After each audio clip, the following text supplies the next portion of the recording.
The train whistle cut through the December air like a knife through frozen earth, its echo fading into the vast emptiness of the Colorado Territory. Rachel Morgan stood alone on the weathered planks of Silver Ridge Station, clutching 9-month-old Benjamin against her chest as the locomotive pulled away in a plume of black smoke and steam. The child whimpered, his tiny fists clenching the worn fabric of her traveling coat, and she held him tighter, as much for his comfort as for her own. The platform emptied quickly. 3 other passengers had disembarked, collected by waiting families, who greeted them with warm embraces and hurried them toward waiting wagons. Now only Rachel remained, her single trunk at her feet, her eyes scanning the small gathering of buildings that constituted Silver Ridge for any sign of the man who was supposed to meet her here. Vernon Caldwell. The name tasted bitter in her mind now, though for 6 months it had represented hope, a future, an escape from the crushing poverty that had followed her father's death in Philadelphia. The station master, a grizzled man with a salt and pepper beard and weathered hands, approached with the careful gait of someone delivering bad news. He held a sealed envelope, and Rachel felt her stomach drop before he even spoke. "Miss Morgan?" His voice carried the peculiar gentleness people used when they knew they were about to cause pain. "Mr. Caldwell left this for you yesterday. Said he wouldn't be meeting the train after all." Rachel took the envelope with trembling fingers. The paper was cheap, the handwriting rushed. She broke the seal and read the brief message inside, each word landing like a physical blow. "Miss Morgan, I regret to inform you that circumstances have changed since our correspondence began. Upon reflection, I cannot accept a child born out of wedlock into my home. The arrangement we discussed is therefore impossible. Enclosed is $10 to assist with your return journey east. I wish you well in your future endeavors. Vernon Caldwell." $10. Rachel stared at the 2 $5 notes tucked inside the envelope. $10 to return her to a city where she had nothing and no one. A one-way ticket to Philadelphia cost $65. She had $8 of her own money, carefully saved from her wages at the textile mill before it closed. $18 total, enough to survive perhaps 2 weeks if she was frugal. Not enough to get her home. Not enough to start over anywhere else. Benjamin began to cry in earnest now, hungry and cold. The temperature was dropping rapidly as afternoon gave way to evening. The sky overhead had turned the color of old pewter, heavy with the promise of snow. Rachel looked down at her son, his small face red with the effort of crying, his breath coming in small clouds of vapor, and felt something shift inside her. Not despair, though that lurked at the edges of her consciousness. Something harder. Something that tasted like survival. "Ma'am," the station master said, his voice uncertain, "is there anything I can do? Anyone you can wire for help?" Rachel shook her head. There was no one. Her mother had died when she was 12. Her father had passed 2 years ago, crushed beneath falling timbers at the shipyard where he kept the books. She had aunts and cousins back east, but they had made their feelings clear when her condition became known. A woman who brought shame on the family could expect no assistance from it. The boarding house where she'd lived and worked had been kind enough to help her find this mail-order arrangement, but they had made it clear she could not return with a child. "The boarding house," Rachel said, forcing her voice to remain steady. "Is there one in town?" "Martha Brennan runs a place just down the main street, 200 yards that way." He pointed toward a cluster of buildings barely visible through the gathering dusk. "But miss, I should warn you, she doesn't usually take children. And this is the last train until March. The pass gets snowed in something fierce come winter. March, 4 months away." Rachel did the mathematics automatically, a skill her father had drilled into her from childhood. 4 months at even the cheapest rate of $3 per week meant $48 just for lodging, not counting food. She had $18. The numbers didn't work. They would never work. "Thank you," she managed, then bent to lift her trunk. It was heavier than she remembered, packed with everything she owned in the world. 3 dresses, undergarments, Benjamin's clothes and diapers, Her father's old accounting ledger that she could never bring herself to discard, a few personal items. The weight of a life reduced to portable essentials. She had taken perhaps 10 steps when she heard the sound of a wagon approaching. Heavy wheels on frozen ground, the steady clip of horse hooves. She didn't turn to look, too focused on putting one foot in front of the other, on keeping Benjamin sheltered against her body, on not allowing herself to think about what would happen when the $18 ran out. The wagon stopped beside her. A man's voice, deep and measured, spoke from above. "Ma'am, you look like you could use some help with that trunk." Rachel turned. The man sitting on the wagon seat was tall, she could tell even seated, with broad shoulders and work-roughened hands holding the reins. He wore a heavy canvas coat dusted with soot and what might have been metal filings, and a wide-brimmed hat shadowed most of his face. What she could see showed a strong jaw, perhaps a few days of beard growth, and eyes that were studying her with quiet assessment. "I can manage," Rachel said, the words automatic. She had learned not to accept help from strange men. That lesson had been expensive. "I'm sure you can," the man replied, his tone suggesting neither agreement nor argument. "But it's getting dark and cold, and that baby sounds like he needs to be somewhere warm. My name is Jacob Carter. I run the forge here in Silver Ridge. Came to pick up some supplies from the train. I'd be happy to give you and your trunk a ride to wherever you're headed." Rachel hesitated. Benjamin's cries had intensified, and she could feel him shivering against her. The temperature had dropped at least 10 degrees since the train arrived, and the first snowflakes were beginning to fall, small and hard, driven by a rising wind. "Martha Brennan's boarding house," she said finally. "The station master said it was close by." Jacob Carter nodded and climbed down from the wagon with an easy grace that spoke of a man comfortable in his body and his work. He was indeed tall, perhaps 6 feet, and moved with the careful economy of someone who spent his days doing physical labor.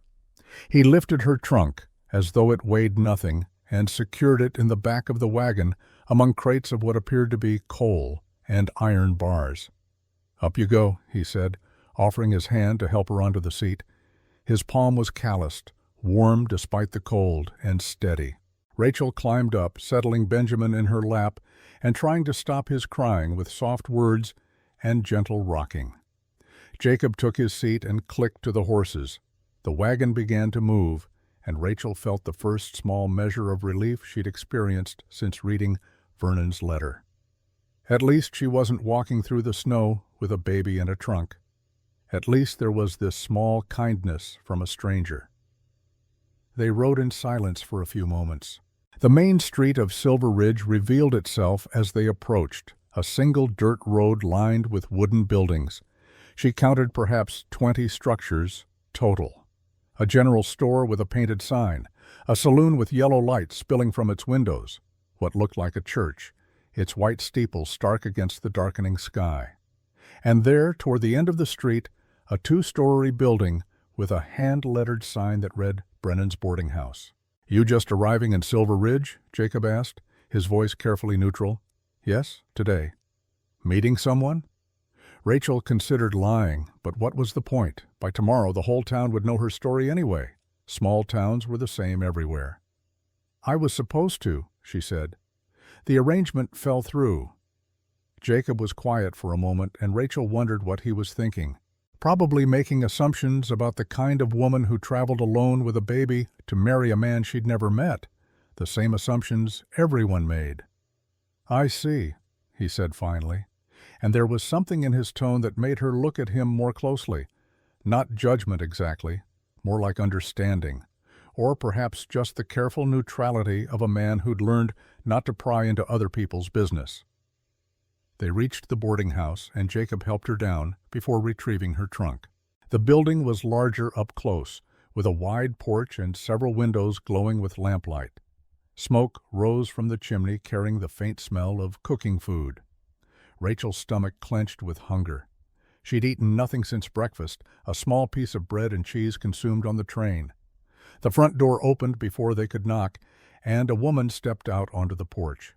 She was perhaps 50, with iron-gray hair pulled back in a severe bun and sharp blue eyes that took in the scene before her with quick intelligence. Her expression softened slightly when she saw Benjamin. "Jacob," she said by way of greeting, then to Rachel, "You must be freezing, child. Come in, come in."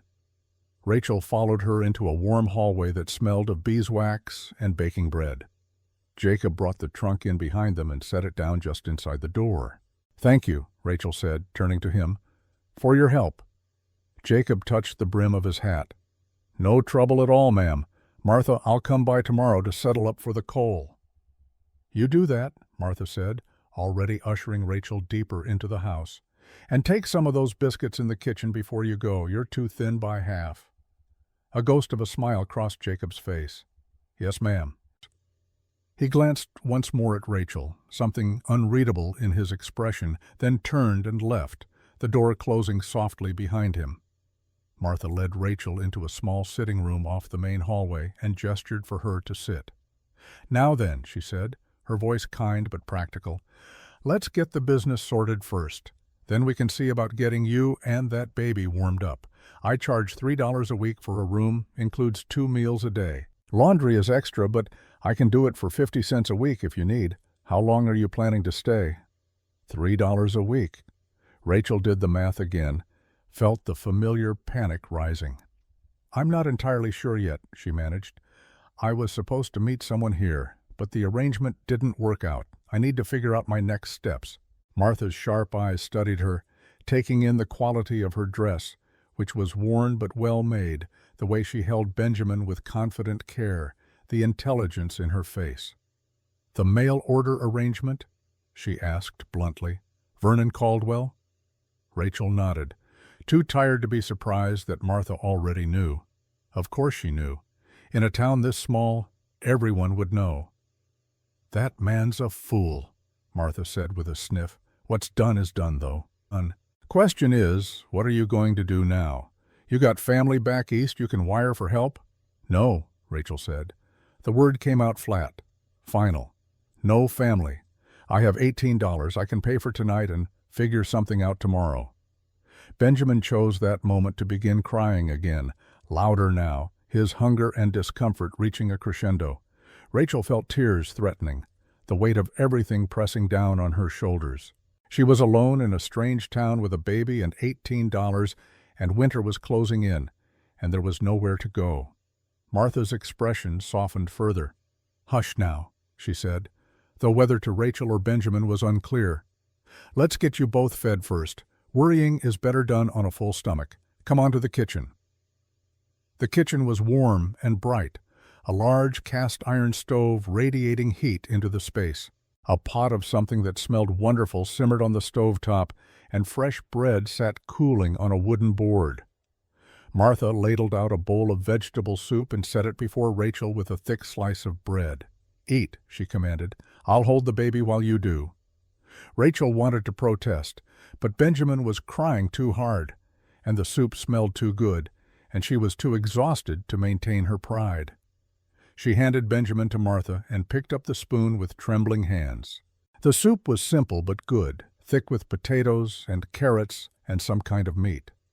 Rachel ate slowly, trying to make it last, trying not to think about how many more meals she could afford.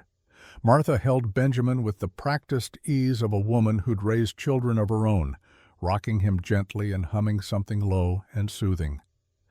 "How old is he?" Martha asked. 9 months. "What's his name?" "Benjamin." "He looks healthy. You've done well by him." The unexpected praise made Rachel's throat tighten. "I try," she managed. "I can see that." Martha paused, then said carefully, "I should tell you up front, I don't usually take in women with children. Nothing personal, but babies cry. And some of my other boarders work odd hours and need their sleep. But it's nearly Christmas, and throwing you out into the snow doesn't sit right. I can give you a week. That should be long enough for you to sort out what you're going to do. 1 week. 7 days. Rachel's mind raced through possibilities, all of them leading to dead ends. She could wire the boarding house in Philadelphia, beg them to take her back, promised to work for nothing in exchange for a room. But she knew what their answer would be. She could try to find work here in Silver Ridge, but what kind of work could she do with a 9-month-old baby? What kind of work existed in a town this small anyway? "Thank you," she said, because what else could she say? "I appreciate your kindness." Martha nodded briskly. "Finish your soup. I'll show you to your room. It's small, but it's clean, and there's a good bed. That's worth something on a night like this." Rachel finished eating while Martha continued to hold Benjamin, who had finally quieted, lulled by the warmth and the gentle rocking. When she was done, Martha led her up a narrow staircase to the second floor and down a short hallway. The room was indeed small, barely large enough for the narrow bed, a dresser, and a wooden chair. But the bed had clean sheets and a thick quilt, and there was a small window that looked out over the main street. "Breakfast is at 7, Martha said, handing Benjamin back to Rachel. "Come down whenever you're ready. No rush." After Martha left, Rachel sat on the edge of the bed with Benjamin in her lap and finally allowed herself to cry. Silent tears at first, then harder, her shoulders shaking with the force of emotion she'd been holding back for hours. Benjamin, fed and warm now, watched her with solemn dark eyes that looked too old for a baby. "I'm sorry," she whispered to him. "I'm so sorry. I thought I was doing the right thing, coming here. I thought we'd have a home, a future. I thought—" She trailed off, unable to finish. What had she thought? That a man she'd never met would accept her and her child? That love could grow from letters exchanged over 6 months? That she deserved anything better than what she had? Eventually, the tears stopped, leaving her hollow and exhausted. She changed Benjamin into his nightclothes, a complicated process given the small space and her trembling hands, then lay down with him, tucked against her side. The bed was soft, the room warm, and outside she could hear the wind picking up, driving snow against the window. She closed her eyes and tried not to think about what morning would bring. Sleep came in fits and starts, broken by Benjamin's needs and her own spiraling thoughts. When pale light finally crept through the window, Rachel felt like she'd barely slept at all. Benjamin was awake, making the small noises that preceded crying, and she tended to him quickly, changing his diaper and feeding him from the bottle she'd prepared the night before. The face that looked back at her from the small mirror above the dresser was wan and tired, with dark circles under her eyes and hair that had come loose from its pins. She did what she could to make herself presentable, smoothing her dress and re-pinning her hair, then gathered Benjamin and went downstairs. The dining room held 3 other boarders, all men, who looked up when she entered. One was elderly, with white hair and kind eyes. The other 2 were younger, perhaps in their 30s, dressed in work clothes. They nodded politely, but said nothing, returning their attention to their breakfast. Martha emerged from the kitchen carrying a platter of eggs and bacon. "Good morning," she said briskly. "Sit anywhere. I'll bring you a plate." Rachel chose a seat at the end of the table, settling Benjamin in her lap. He was being good this morning, content to watch the other people with wide-eyed curiosity. Martha brought her a plate of food and a cup of coffee, both of which Rachel accepted with quiet thanks. She ate slowly, making the food last, trying to calculate how many more meals she could afford. $3 for the week's room. That left $15. If she was careful with her spending, stretched every penny, she might make it last 3 weeks. But then what? The train didn't run until March. Even if she saved every dollar for a ticket, she'd never have enough by the time the pass cleared. "Miss Morgan?" Rachel looked up to find one of the younger men addressing her.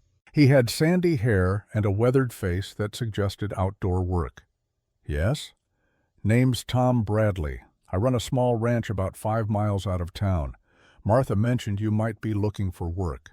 Rachel's heart jumped. Work. That was something she hadn't dared hope for. "I am," she said carefully. "What kind of work?" "Well," Tom said, looking slightly uncomfortable, "my wife passed last year, and I've been managing the house myself, but I'm not much good at it. I could use someone to cook and clean, maybe help with the chickens. It wouldn't pay much, maybe $1.50 a week plus room and board.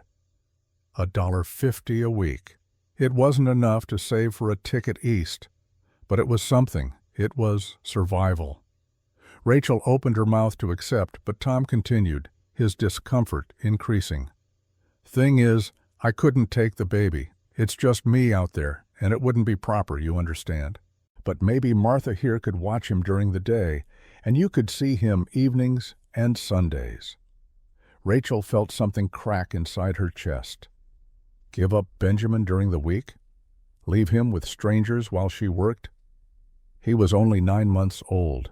He needed her. And proper or not, she knew what people would think about a single woman living alone with a widower, even if there was nothing improper happening. I appreciate the offer, she said, her voice steady, despite the pain behind her sternum, but I can't be separated from my son. Tom nodded, looking relieved rather than disappointed. I understand. Just thought I'd ask. He returned his attention to his breakfast, and Rachel felt the opportunity slip away. After breakfast, she took Benjamin back upstairs and sat in her small room, staring at the walls and trying to think. There had to be something she could do. Some way to earn money that would allow her to keep Benjamin with her. She had skills. Her father had taught her accounting and bookkeeping. She could read and write well. She could do arithmetic in her head faster than most people could do it on paper. But what good were those skills in a town like Silver Ridge? A knock on her door interrupted her spiraling thoughts. Martha stood in the hallway, her expression thoughtful. Miss Morgan, could I speak with you for a moment? Of course. Martha came in and sat in the wooden chair, folding her hands in her lap. I've been thinking about your situation, she said without preamble. You need work, but you need to keep the baby with you. That limits your options considerably. I know, Rachel said quietly. But it occurred to me that you might have skills beyond cooking and cleaning. You speak well, you carry yourself like an educated woman. What kind of work did you do back east? Rachel hesitated, then decided honesty was her only option. I kept the books for a textile mill. Nothing fancy, just tracking inventory and accounts receivable, making sure the workers were paid correctly. Before that, I helped my father with his accounting work. He was a bookkeeper at a shipyard. Martha's eyes lit up with interest. Accounting, she repeated. Now that's useful. There's not a soul in this town who keeps proper books. Jacob Carter, for instance, he's a fine blacksmith, but he couldn't balance a ledger if his life depended on it. Always complaining about people who owe him money, but never quite remembering who owes what or for how long. Many small businesses struggle with that, Rachel said automatically. It's easy to lose track without a proper system. Could you set up a proper system? Of course. It's not complicated. You just need organized records of what's owed, what's been paid, and when payments are due, a simple ledger and some discipline. Martha stood abruptly. Come with me. I want to show you something. Confused but curious, Rachel gathered Benjamin and followed Martha downstairs and out onto the porch. The snow from last night had left perhaps an inch on the ground, and the air was sharp and cold. Martha led her down the main street to a building Rachel hadn't noticed the previous evening. A sign above the door read, Carter's Forge in neat, hand-painted letters. Jacob's place, Martha said. He's probably working now. Let's go see if he's got a minute. They entered through a side door into a space filled with heat and the smell of coal smoke and hot metal. The forge itself dominated one wall, its fire burning orange and white, radiating enough warmth to make the room almost uncomfortably hot after the cold outside. Tools hung on every available wall surface, hammers of various sizes, tongs, anvils, pieces of iron and steel in different stages of completion. And there, working at the anvil, was Jacob Carter. He'd removed his coat and rolled up his sleeves despite the winter weather, revealing muscular forearms marked with small burns and scars. He held a length of glowing metal with a pair of tongs, striking it with a hammer in a steady rhythm that spoke of years of practice. Each blow was precise, controlled, shaping the metal with an economy of motion that was almost beautiful to watch. He looked up when he heard them enter, his face sheened with sweat, his dark hair falling across his forehead. For a moment he just stared, surprised to see them. Then he set down his tools and wiped his hands on a rag. "Martha, Miss Morgan?" He nodded to each of them. "What brings you by?" "Business proposition," Martha said briskly. "Miss Morgan here is an accountant. Worked at a textile mill back east. Learned the trade from her father. I was telling her about your bookkeeping troubles, and she said she could set up a proper system for you." Jacob's eyes moved to Rachel, assessing. "That's so." Rachel felt herself straightening under his gaze. "I could," she said, trying to sound confident rather than desperate. "If you have records of your sales and payments, I could organize them into a ledger system that would make it easy to track who owes what. I could also help you keep track of expenses and income so you'd know if you're making a profit." "And what would you charge for this?" Rachel's mind raced. She needed to name a price high enough to be worth her time, but low enough that he'd actually consider it. $5 a week, she said. "I'd need to see your records first to know how much work is involved, but I could probably set up the basic system in a few weeks. After that, it would just be maintenance." $5 a week. Combined with the $3 she'd be spending on room and board, she'd be breaking even, not saving anything toward a ticket. But at least she wouldn't be going through her $18. At least she'd have time to figure out a longer-term solution. Jacob was quiet for a long moment, his expression unreadable. Rachel fought the urge to fidget, to qualify her offer, to lower her price. She needed this, but she also needed him to think she was worth what she was asking. "Tell you what," Jacob said finally. "Why don't you take a look at what I've got and tell me honestly if you think you can help? If you can, we'll talk about terms." He led them through a door at the back of the forge into a small office that made Rachel's hands itch to organize it. Papers were stacked haphazardly on a desk. Receipts and invoices were stuffed into drawers without any apparent system. A ledger lay open on the desk, its pages filled with entries in cramped handwriting that seemed to follow no particular order. Rachel set Benjamin down on a clear space on the floor with one of his toys, then approached the desk. She picked up the ledger and flipped through it, her trained eye immediately spotting the problems. Entries were out of order. Some were dated, some weren't. There was no clear separation between accounts receivable and accounts payable. Crossouts and corrections were everywhere, making it nearly impossible to get an accurate picture of the business's finances. "When was the last time you collected on your outstanding debts?" she asked. Jacob rubbed the back of his neck. "Honestly, I'm not sure. I know some folks owe me money, but I lose track of who and how much. Most transactions around here are done on credit, paid when people have the money." "That's common in rural areas," Rachel said. "But without proper records, you're essentially giving away interest-free loans with no clear repayment schedule. You could be owed hundreds of dollars and not even realize it." "Wouldn't surprise me," Jacob admitted. "So you think you can sort it out?" Rachel looked at the chaos before her and felt something shift inside. This was something she could do. This was something she was good at. For the first time since reading Vernon's letter, she felt a small spark of something that might have been hope. "I can," she said firmly. "It'll take time to go through everything and create a proper system. But yes, I can definitely help you." Jacob studied her for another long moment, then nodded. $7 a week, he said. "You work 3 mornings. That should be enough to get things organized. And you can bring the baby with you. I don't mind." $7. Rachel's mind immediately recalculated. 7 minus 3 for room and board left $4 a week to save. In 4 weeks, she'd have $16 saved. Not enough for a ticket east, but enough to feel less terrified, enough to breathe. "Thank you," she said, and meant it more than he could possibly know. "When would you like me to start? Tomorrow morning? Say around 8? That'll give me time to get the forge going, and you can work in here where it's quieter." "Tomorrow at 8, Rachel confirmed. "I'll be here." As they left the forge and walked back toward the boarding house, Martha gave her an approving nod. "That's good pay for this area," she said. "Jacob's fair, always has been. Works hard, expects others to do the same, but he's fair." "He seems kind," Rachel said carefully. "He is.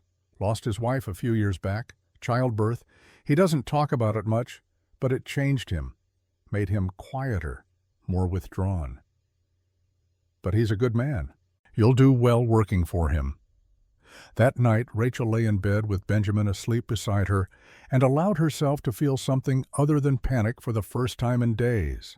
It wasn't much, this small job organizing a blacksmith's chaotic records.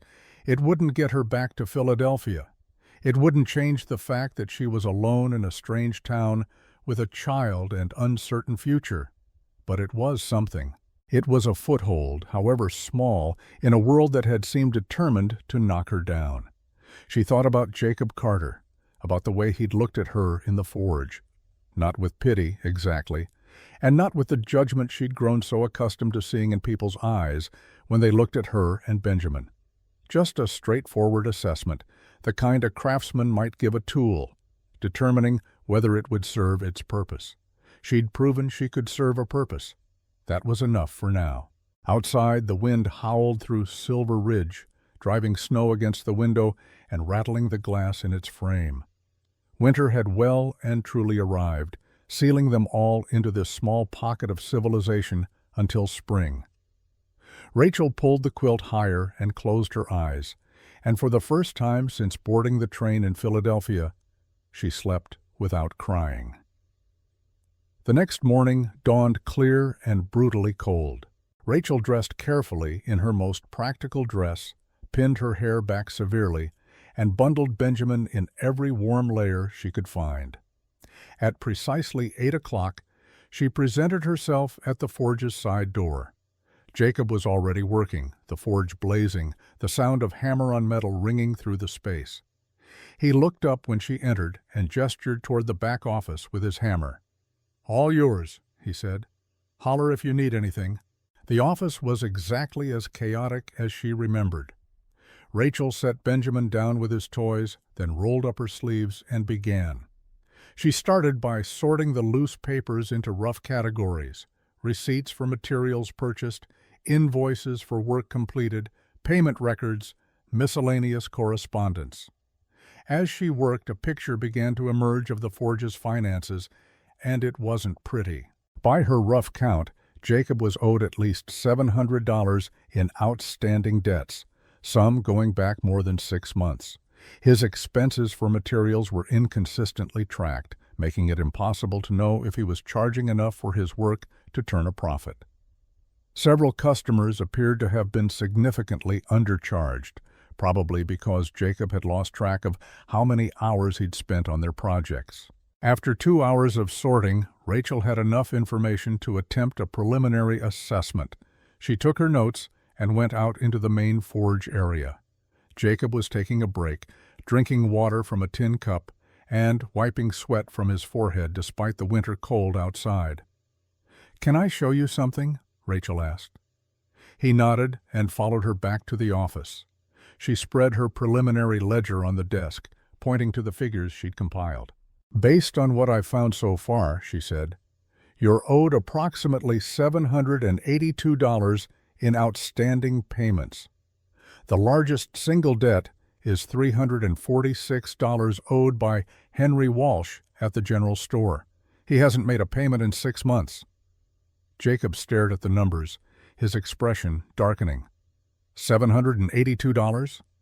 That's a conservative estimate. I haven't finished going through everything yet. It could be more. "And Henry owes me $346? Jacob shook his head slowly. "I knew it was bad, but I didn't realize it was that bad." "Without a proper tracking system, it's easy to lose sight of these things," Rachel said gently. "But now that we know, you can start collecting. If you could recover even half of what's owed, that would significantly improve your cash flow." Jacob was quiet for a long moment, staring at the ledger. Then he looked up at her, and something in his expression had changed. There was respect there now, and a kind of wonder. "You did all this in 2 hours?" "This is just preliminary," Rachel said. suddenly self-conscious. "It'll take longer to set up a complete system and verify all the numbers." "Still," Jacob said, "that's remarkable work, Miss Morgan." The compliment, simple as it was, warmed her more than she wanted to admit. When was the last time someone had praised her competence rather than judged her circumstances? "Thank you," she said quietly. "I'm glad I can be useful." Jacob's eyes moved to Benjamin, who was contentedly playing with a wooden block on the office floor. "He's a good baby," he observed. "Quiet." "He has his moments," Rachel said with a small smile, "but yes, generally he's quite content." "How old did you say he was?" 9 months. Something flickered across Jacob's face, gone too quickly for Rachel to interpret. Pain, maybe, or memory. "Good age," he said, his voice carefully neutral. "Starting to be interesting." An awkward silence fell. Rachel sensed there was something Jacob wanted to say, but couldn't quite bring himself to voice. She waited, having learned that silence often prompted people to fill it with truths they hadn't meant to share. "I had a son once," Jacob said finally, the words seeming to cost him something, or would have. "My wife Sarah died in childbirth 3 years ago. The baby didn't survive either." "I'm so sorry," Rachel said, and meant it with her whole heart. She knew grief, knew the particular ache of loss that never quite left. "It's been a while," Jacob said, but his voice suggested otherwise. "Anyway, I just wanted you to know, I understand what it's like to not have things turn out the way you planned, what it's like to have to start over when everything falls apart." Their eyes met, and in that moment Rachel felt something shift between them. A recognition, perhaps. Two people who'd been broken by circumstances beyond their control, trying to piece together some kind of future from the wreckage of their pasts. "Thank you for giving me this chance," she said quietly. "You didn't have to." "You're good at what you do," Jacob replied. "That's reason enough." He paused, then added, "My mother used to say that a person's character isn't measured by what they have, but by how they treat people who can't do anything for them in return. You came here with nothing, but you didn't ask for charity. You offered skills in exchange for fair pay.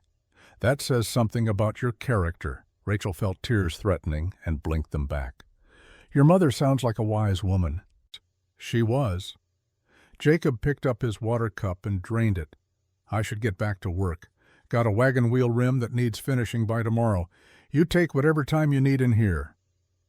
As he turned to leave, Rachel found herself saying, "Mr. Carter?" He paused, looking back. "Would it be all right if I worked more than 3 mornings? I could come every day if you need the help. I work quickly, and there's a lot to organize." Jacob considered this. "You sure? You'd need to watch the baby and work at the same time." "I've been doing that since he was born," Rachel said. "I can manage." "All right then, same rate, but you can come daily if you want." "Fair?" "More than fair. Thank you." After he left, Rachel returned to her work with renewed focus. The chaos of the office became a puzzle to solve, each piece of paper a clue to the larger picture of the forge's finances. Benjamin played happily at her feet, occasionally requiring attention but mostly content to explore the safe perimeter she'd created for him. By the end of the morning, she'd made significant progress. The loose papers were sorted and filed. She'd started a new ledger with proper columns for dates, customer names, services rendered, amounts owed, and payments received. She'd created a separate page for expenses, tracking purchases of coal, iron, and other supplies. As she worked, she heard the rhythmic ring of Jacob's hammer, the hiss of hot metal plunged into water, the occasional creak and groan of the forge itself. These sounds became a kind of music, a backdrop to her own labor that was oddly comforting. There was something solid about this work, something real. Numbers didn't lie. A balanced ledger either balanced or it didn't. There was clarity in that, a certainty she'd been lacking in other areas of her life. Around noon, Jacob appeared in the doorway. "I'm heading to the boarding house for lunch," he said. "You're welcome to join me if you want, or you can keep working. Up to you." Rachel looked down at Benjamin, who was starting to show signs of hunger and tiredness. "I should probably feed him and put him down for a nap," she said. but thank you for the offer.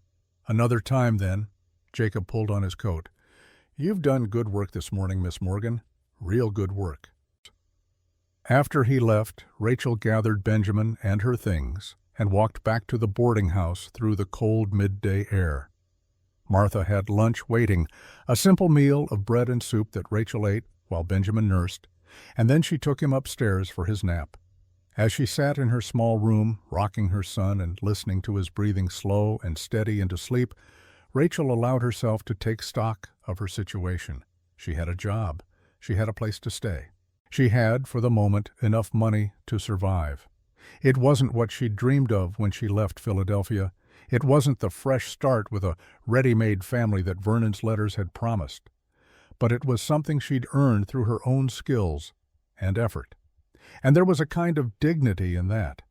She thought about Jacob Carter, about the way he'd spoken of his mother's wisdom, about the pain that had flickered across his face when he mentioned his lost son.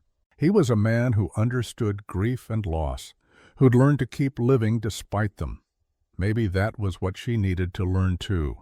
Not how to forget what had brought her here, but how to build something new from the broken pieces of what she'd hoped her life would be. Benjamin stirred in her arms, making small sleeping noises, and Rachel kissed the top of his head.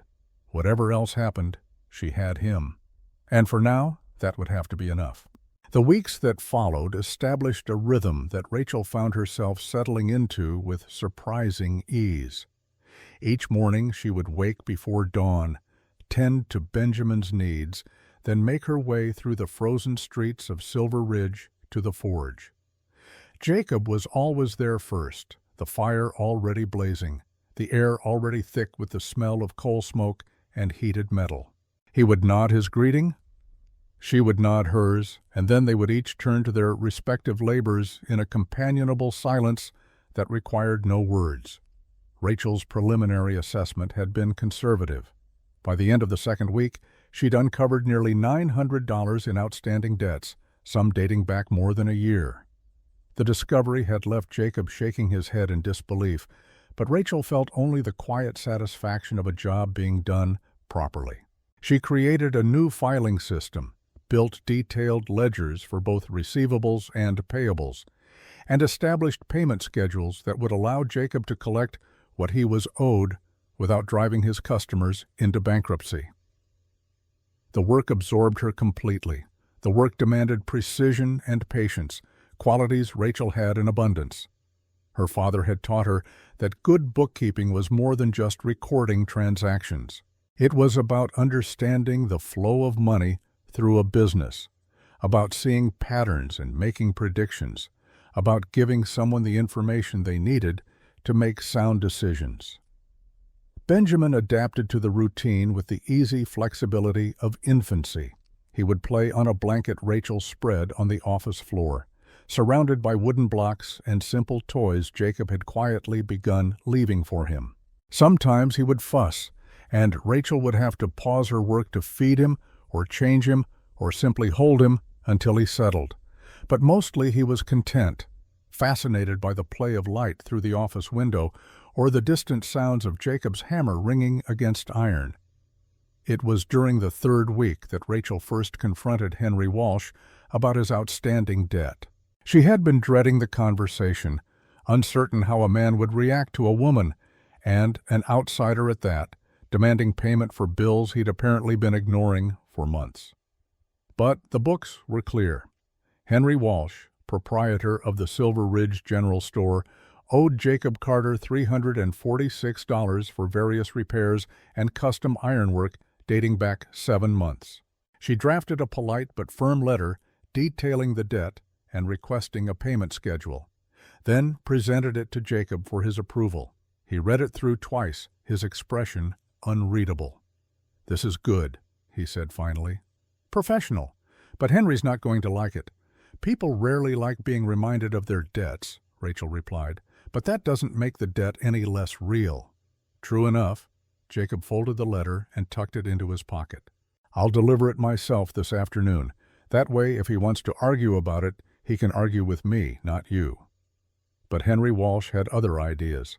The next morning, Rachel had barely settled into her work when the office door banged open and a red-faced man in a merchant's apron stormed in. He was perhaps 45, with thinning hair and the soft build of someone who spent his days behind a counter rather than doing physical labor. "Who the hell do you think you are?" he demanded, waving Rachel's letter in the air like a weapon. "Sending me bills like some kind of debt collector? I've been doing business with Jacob for years, and we've always had an understanding." Rachel stood slowly, placing herself between Henry and Benjamin, who had started to cry at the sudden noise. Her heart was hammering, but she kept her voice steady and cool. "Mr. Walsh, I presume? I'm Rachel Morgan." "Mr.? Carter hired me to organize his accounts. According to his records, you haven't made a payment in 7 months, despite receiving goods and services worth $346. That's not an understanding. That's an outstanding debt. Carter knows I'm good for it. I'll pay when I have the money. And when will that be exactly?" The question seemed to catch Henry off guard. His bluster faltered slightly. "When business picks up, when I can afford it." Rachel picked up one of the ledgers she'd been compiling and opened it to a page marked with a ribbon. "According to the tax records I obtained from the county office, your store generates approximately $200 in revenue per month. Even accounting for your cost of goods and overhead, you should have sufficient cash flow to make regular payments. If you allocated $50 per month toward your debt, you'd be paid in full within 7 months. Henry stared at her, his mouth working, but no sound coming out. Rachel pressed her advantage. "I understand that maintaining inventory requires capital, and I'm not suggesting you pay everything at once. But $50 a month is reasonable and sustainable. Mr. Carter has been more than patient. Some might say too patient." "You have no right," Henry began. But the office door opened again, and Jacob stepped in, his presence filling the small space. He was still wearing his work apron, and there was soot on his forearms. He looked at Henry with an expression that was calm but implacable. "Henry," he said quietly, "is there a problem?" Henry turned to him, gesturing at Rachel. "This woman, this stranger, she's going through your books and sending me demands for payment like I'm some kind of deadbeat. We've always had an arrangement, Jacob. You know I'm good for the money." "I know you've been saying you'll pay for 7 months," Jacob replied. "I also know that $346 is a lot of money to have floating around unpaid. Miss Morgan is right. We need to formalize this." "I can't afford $50 a month. Can you afford to lose your supplier?" The question was asked mildly, but there was steel beneath it.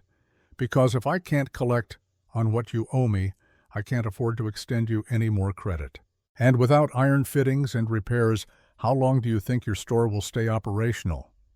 The color drained from Henry's face. For a moment, the three of them stood in tense silence, broken only by Benjamin's continued whimpering. Then Henry's shoulders sagged. He stopped, seemed to gather himself. "The truth is, I'm not just in debt to you, Jacob. I owe money to my suppliers in Denver, too, nearly $600. If I pay you $50 a month, I can't pay them. If I pay them, I can't pay you. Either way, I'm drowning." The admission hung in the air.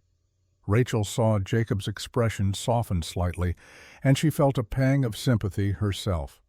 Here was a man caught in the same trap that had ensnared so many small business owners, trying to maintain operations on credit extended in too many directions, with no clear path to solvency. "Mr. Walsh," Rachel said carefully, "may I ask you something? Are there other businesses in Silver Ridge with similar problems? Other store owners or merchants who owe money to Denver suppliers?" Henry looked at her warily. "I expect so. Why?" An idea was forming in Rachel's mind, born from things her father had told her about cooperative purchasing arrangements in the shipyards. "Because if there are several of you in the same situation, there might be a solution that could help everyone." "What kind of solution?" Rachel moved to the desk and pulled out a clean sheet of paper. "If multiple businesses pooled their purchasing power, ordered supplies together in bulk, the Denver suppliers might offer better terms. Lower prices, longer payment windows, that sort of thing. And if you're all supporting each other, you'd have more leverage. Henry frowned. You mean like a cooperative? Exactly like a cooperative. I've seen similar arrangements work in other industries. The key is organization and trust. Everyone has to commit to the agreement and honor their obligations. Jacob was watching Rachel with an expression she couldn't quite read. Interest, certainly, but something else too, something that looked almost like admiration. Could you set something like that up? He asked. I could try, Rachel said. I'd need to know who else might be interested, what their current debt situations look like, what they're ordering from Denver. It would take time to organize, but yes, I think it's possible. Henry looked between them, hope and skepticism warring on his face. And you think this would actually work? I think it's worth trying, Rachel said. The alternative is that businesses keep failing one by one until there's nothing left in Silver Ridge but empty buildings. Is that what you want? The question seemed to hit home. Henry was quiet for a long moment, then nodded slowly. All right. I'll talk to some of the other merchants, see if they're interested, but I'm not making any promises. After he left, Jacob turned to Rachel with a slight smile playing at the corners of his mouth. Cooperative purchasing, he said. You just thought of that? My father mentioned similar arrangements once, Rachel said, feeling suddenly self-conscious. I'm not sure if it'll work here, but it seemed worth suggesting. It's brilliant, Jacob said simply. If you can pull it off, you might just save this whole town. The praise made Rachel's cheeks warm. I haven't done anything yet. It's just an idea. It's more than an idea. It's a plan. That's what people need right now. Hope backed up by practical action. He paused, then added, You're remarkable, you know that? The words, spoken quietly and without apparent calculation, struck Rachel harder than any grand declaration could have. When was the last time someone had called her remarkable? When had anyone looked at her and seen something other than a woman who'd made shameful mistakes? I'm just doing my job, she managed. No, Jacob said, his gaze holding hers. You're doing much more than that. The moment stretched between them, charged with something Rachel was afraid to name. Then Benjamin let out a particularly loud wail, and the spell broke. Rachel turned to tend to her son, and Jacob returned to the forge, and the work continued. But something had shifted. Over the following days, Rachel found herself increasingly aware of Jacob's presence, the way he moved through the forge with confident purpose, the careful precision with which he shaped metal, coaxing it into forms both functional and beautiful. The quiet kindness he showed toward Benjamin, always speaking gently to the baby when he passed through the office, sometimes leaving small carved toys that appeared on Rachel's desk without explanation. She learned things about him in fragments, pieced together from brief conversations and observations. He'd come to Silver Ridge 7 years ago with his father, who died 2 years after they arrived. He'd built the forge with his own hands, working 16-hour days to establish himself. He'd married Sarah in 1874, a local girl who everyone described as sweet and gentle. And then he'd lost her in childbirth, and something in him had closed off, retreated behind walls of grief and work. Rachel understood those walls. She'd built similar ones herself. The morning after their dinner at Jacob's cabin, Rachel woke with a strange lightness in her chest.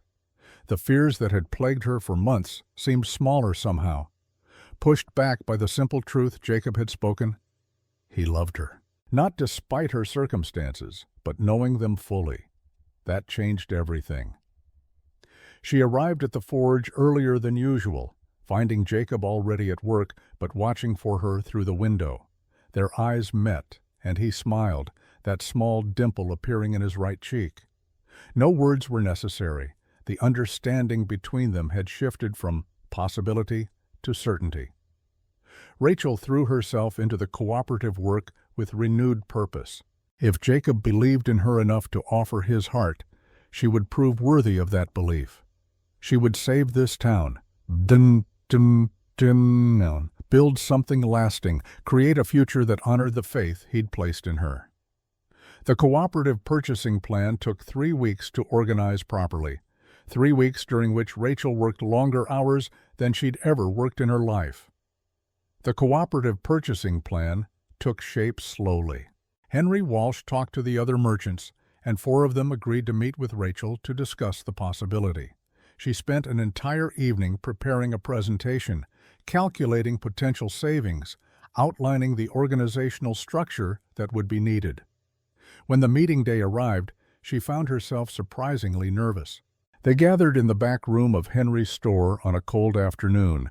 Henry himself, Sam Briggs, who ran the small dry goods shop, Martha Brennan representing the boarding house, Thomas Pike, who needed supplies for his ranch, and 2 others Rachel hadn't met before. Jacob came too, though he positioned himself in the back, making it clear this was Rachel's show. Rachel stood before them with her notes and her ledgers and tried to project a confidence she didn't entirely feel. These were established business owners, most of them twice her age. Why should they listen to her? Because the numbers don't lie, she reminded herself, because what you're proposing makes economic sense. Thank you all for coming, she began. I know you're busy, so I'll be direct. Based on the information I've been able to gather, the businesses in this room collectively owe Denver suppliers approximately $1,800. That's money that's not being paid because cash flow is too tight. But you're also collectively spending about $800 a month on supplies from those same suppliers. Is that about right? Heads nodded around the room. Rachel continued. If you were to pool your monthly orders and negotiate as a group rather than as individuals, you could likely secure a discount of 15 to 20%. That would save you collectively around $160 per month. Over 6 months, that's nearly $1,000, money that could go toward paying down existing debt. But how would that work practically? Thomas Pike asked. We all need different things at different times. You'd need to coordinate your orders, Rachel said. Submit them to a central organizer, someone who would compile them and place one large order with Denver. When the shipment arrives, it gets distributed according to what each business requested. Yes, it requires planning and coordination, but the savings would more than justify the effort. And who would be this central organizer? Martha asked, though her tone suggested she already knew the answer. I could do it, Rachel said. I'm already managing Mr. Carter's books. Adding a cooperative purchasing system wouldn't be significantly more work. I'd charge a small fee for the service, but it would be far less than what you'd save through bulk purchasing. The room fell silent as they considered this. Rachel could see doubt on some faces, interest on others. She pressed on. I know this is unconventional. I know I'm new to Silver Ridge, and you have no particular reason to trust me. But I'm good with numbers. I'm organized, and I have no stake in this beyond helping you all succeed. If the cooperative works, everyone benefits. If it doesn't, you're no worse off than you are now. Except we'd have wasted time, one of the men she didn't know pointed out. Time you're currently spending worrying about debt and cash flow anyway, Rachel countered. At least this way you'd be actively working toward a solution. Henry Walsh spoke up then, his voice thoughtful. I've seen what Miss Morgan can do. She organized Jacob's books in less than 3 weeks, found debts he didn't even know existed, created a system that actually makes sense. If she says she can handle the cooperative, I believe her. The endorsement from Henry, who'd been so hostile just days earlier, seemed to carry weight. Rachel saw several people nodding. I'll join, Martha said firmly. The boarding house needs regular deliveries, and I'd welcome the savings. Pike Ranch is in, Thomas added. One by one the others agreed, some with enthusiasm, some with reservation. By the time the meeting ended, Rachel had commitments from all 6 businesses represented, with promises that others might join once they saw it working. As the room emptied, Jacob approached her with an expression that made her heart skip. Well done, he said quietly. Really well done. I hope I can deliver on what I promised, Rachel said, suddenly aware of the magnitude of what she'd taken on. You will. He said it with such certainty that Rachel found herself believing it. Rachel, can I ask you something? The use of her first name, which he'd been avoiding until now, sent a small thrill through her. Of course. Would you have dinner with me tonight? Not at the boarding house. I'd like to cook for you at my cabin. Nothing fancy, just— He trailed off, looking almost nervous. I'd like to talk with you, really talk, away from the forge and the work. Rachel's first instinct was to refuse. Dinner alone with a man at his cabin. People would talk. They already whispered about her working at the forge, about the time she spent with Jacob. This would only fuel the gossip, but looking at his face, at the hope and uncertainty there, she found she didn't care what people said. I'd like that, she heard herself say, but I'd need to bring Benjamin. Of course, I wouldn't expect otherwise. That evening, Rachel found herself walking through the cold darkness toward the small cabin behind the forge, Benjamin bundled in her arms. She'd changed into her best dress, the dark blue one that her father had bought her for her 20th birthday, and pinned her hair with the silver combs that had been her mother's. It felt strange to be thinking about her appearance, about making herself attractive for a man. She'd thought that part of her life was over. Jacob's cabin was modest but well-maintained, a single room with a fireplace, a bed in one corner, a small table with 2 chairs, and shelves lined with books that surprised her. He'd clearly made an effort. The floor had been swept, the table set with simple but clean dishes, and something was cooking in a pot over the fire that smelled surprisingly good. "Come in," he said, taking her coat. "It's not much, but it's warm." The interior was spare but organized, everything in its place. Rachel noticed details: a quilt on the bed in a pattern of blue and white stars, a photograph on the mantel of a young woman with soft eyes and a gentle smile.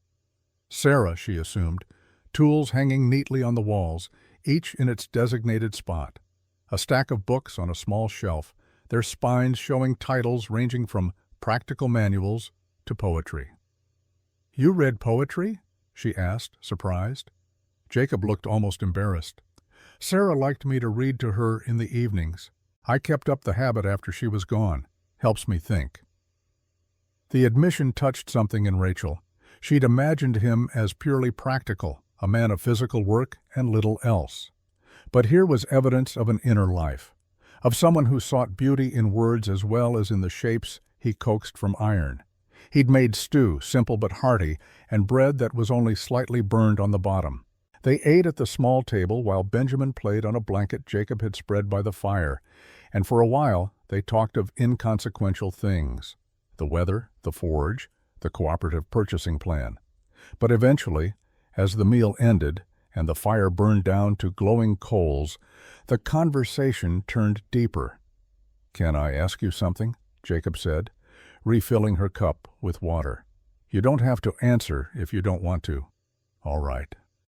Why did you come west? I mean, I know the surface reason, the mail-order arrangement with Vernon, but why did you choose that? A woman with your education, your skills, you could have found work back east, so why risk everything on a stranger?" Rachel was quiet for a long moment, considering how much to tell him, but something about the dimness of the cabin, the intimacy of the shared meal, made her want to be honest. "Because staying in Philadelphia meant living with everyone knowing what I'd done," she said finally. "Every time I walked down the street, I'd see the judgment in their eyes. At the boarding house where I lived, they were kind, but I knew I was a burden, a reminder of sin and consequence. I thought if I could start over somewhere new, maybe I could be more than just the woman who'd been seduced and abandoned. Maybe I could be someone with a future instead of just a past." And Vernon seemed like that future. "He seemed safe," Rachel admitted. "His letters were kind. He said he didn't care about my circumstances, that he believed in second chances. I wanted so badly to believe him." "I'm sorry he disappointed you." "Are you?" Rachel looked at him directly. "If Vernon had been at that train station, if things had worked out as planned, I never would have met you. I wouldn't have this job, this chance to actually use my skills for something meaningful. So maybe it worked out the way it was supposed to." Jacob held her gaze, and Rachel saw something kindle in his eyes. "I've been thinking the same thing," he said quietly. "That day at the station, when I saw you there with Benjamin, something told me to help, Not because I felt sorry for you, but because something just felt right about it, like maybe I was supposed to be there at exactly that moment. Do you believe in that? Rachel asked. In fate, or divine providence, or whatever you want to call it. I didn't used to, Jacob said.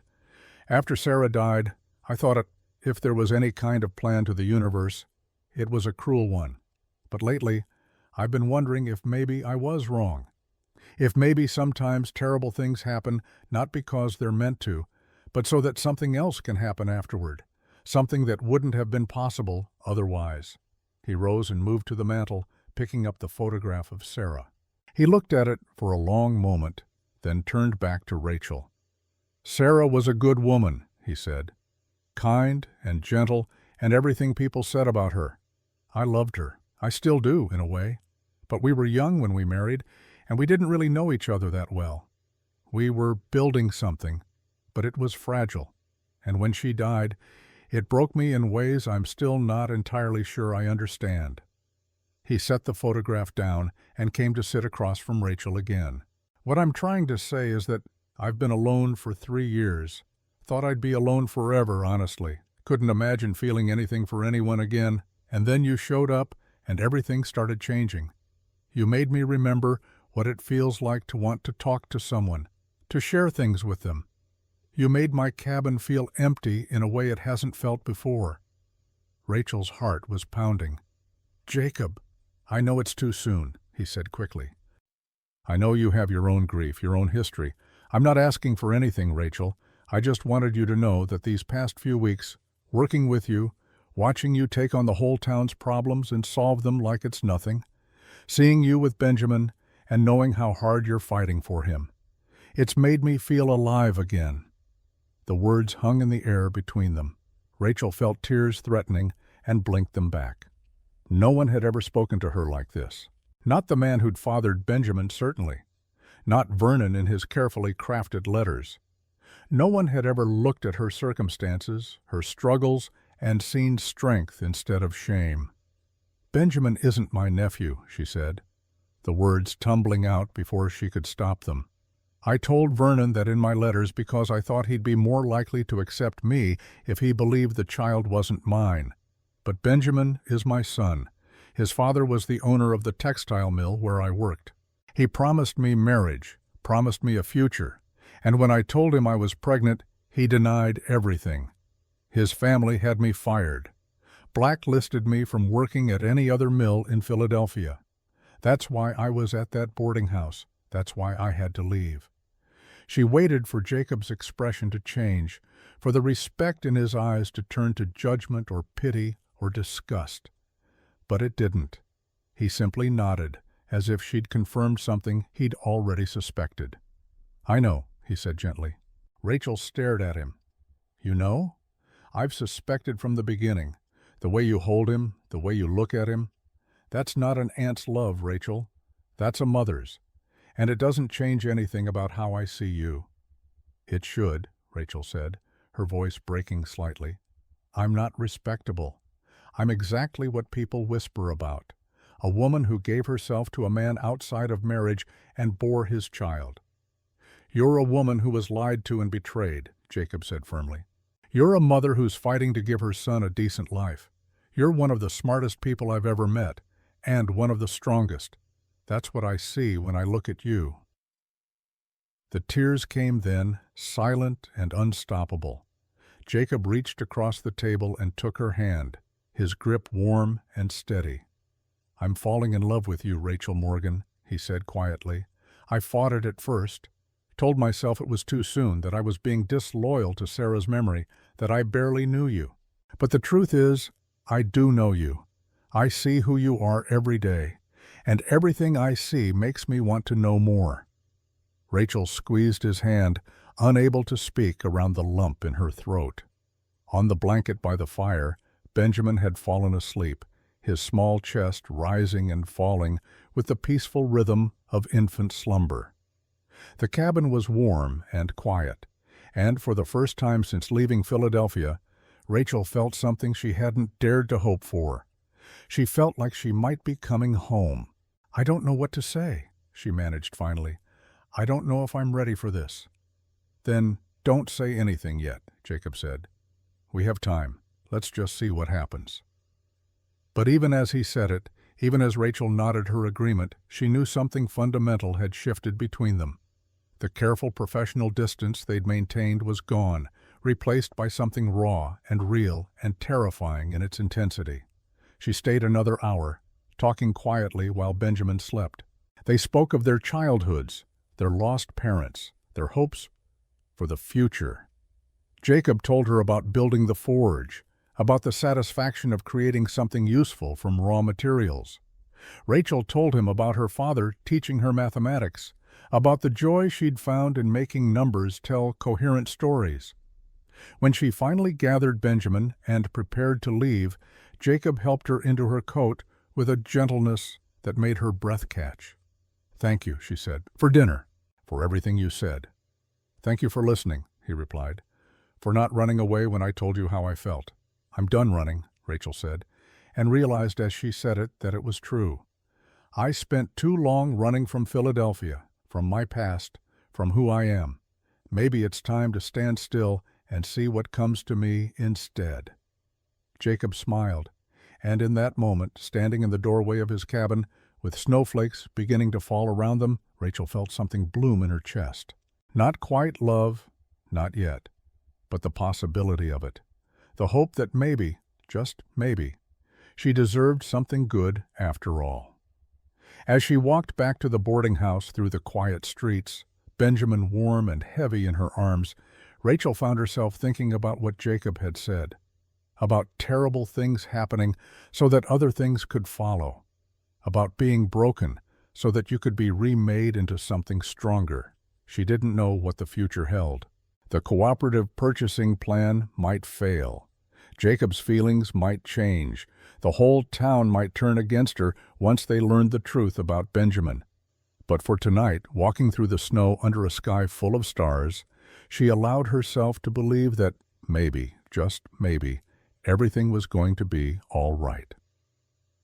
The cooperative purchasing plan took 3 weeks to organize properly, 3 weeks during which Rachel worked longer hours than she'd ever worked in her life. She compiled detailed lists of what each business needed, cross-referenced prices from multiple Denver suppliers, negotiated terms through carefully worded telegrams that had to convey both professionalism and the leverage of collective buying power. Benjamin spent his days on blankets spread across the forge office floor, surrounded by ledgers and order forms and the constant scratch of Rachel's pen across paper. Jacob watched her work with an expression that made Rachel's heart skip every time she caught him looking. They hadn't spoken again about his declaration of feelings, hadn't repeated that evening of quiet intimacy in his cabin. But something had changed between them nonetheless. The silences were different now, charged with awareness. When their hands accidentally touched passing papers or ledgers, the contact lingered a moment longer than necessary. When Jacob brought her coffee in the mornings, his fingers would brush hers on the cup, and their eyes would meet, and Rachel would feel heat rise in her cheeks that had nothing to do with the forge fire. The first consolidated order went to Denver on Tuesday, January 27th. 8 businesses had ultimately joined the cooperative, representing a combined monthly order of nearly $1,000. Rachel had negotiated an 18% discount and extended payment terms of 60 days instead of 30. The savings would be significant. The breathing room even more so. Now came the waiting. The wagon train from Denver took 2 weeks in good weather, potentially longer if snow blocked the pass. Rachel spent those 2 weeks in a state of nervous anticipation, double-checking her calculations, rehearsing explanations for potential problems, preparing contingency plans if the suppliers didn't deliver as promised. Jacob found her in the office late one evening, long after she should have returned to the boarding house. Benjamin was asleep in a makeshift cradle Jacob had fashioned from an old crate lined with soft cloth. Rachel was hunched over her ledgers, recalculating figures she'd already verified 3 times. "Rachel," Jacob said gently, "it's past 8. You need to rest." "I just want to make sure I didn't miss anything," Rachel said without looking up. "If this doesn't work, if I've made a mistake somewhere, All these businesses are depending on me." Jacob came to stand beside her chair.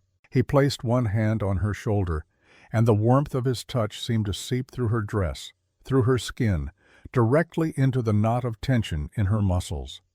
"You haven't made a mistake," he said. "I've watched you work. You're meticulous, brilliant. If anyone can make this succeed, it's you." Rachel finally looked up at him, and the concern in his face made something in her chest tighten. "What if you're wrong? What if I fail?" "Then we try something else," Jacob said simply. "But you won't fail, Rachel. I know you won't." The certainty in his voice steadied her. Rachel closed the ledger and stood, suddenly aware of how close they were standing, how the lamplight caught the planes of Jacob's face and made his eyes look almost black. He didn't step back, neither did she. "I should go," she said, but made no move to leave. "You should," Jacob agreed, but his hand was still on her shoulder, his thumb tracing small circles that she could feel through the fabric of her dress. The moment stretched between them, taut with possibility. Rachel thought about the evening in his cabin, about the way he'd looked at her when he said he was falling in love with her. She thought about her own growing feelings, the way her heart lifted every morning when she arrived at the forge and saw him already at work. The way she found herself looking for excuses to stay longer, to be near him. "Jacob," she whispered. He cupped her face with his other hand, his palm rough with calluses, but infinitely gentle. "Tell me to stop," he said quietly. "Tell me if this isn't what you want." But Rachel couldn't tell him to stop because it was what she wanted, more than she'd wanted anything in a very long time. She rose on her toes and kissed him, a brief press of lips that was tentative and questioning and full of hope. Jacob made a sound low in his throat and pulled her closer, deepening the kiss. His arms came around her, solid and sure, and Rachel felt something inside her that had been clenched tight for so long finally begin to loosen. This wasn't like before with Benjamin's father, that had been heat and promises and desperation. This was different. This was choosing and being chosen. This was two broken people deciding to be whole together. When they finally broke apart, both breathing hard, Jacob rested his forehead against hers. "I've wanted to do that for weeks," he admitted. "I know," Rachel said, and felt him smile against her skin. "We should probably talk about this," Jacob said. "About what it means, what we want." "Tomorrow," Rachel said. "Let's talk tomorrow. For tonight, can we just be?" Jacob finished. "Yes, we can do that." He held her for a long moment, neither of them speaking, just standing together in the quiet office, while the forge fire burned low beyond the wall, and Benjamin slept peacefully in his makeshift cradle. It was enough. For now, it was more than enough.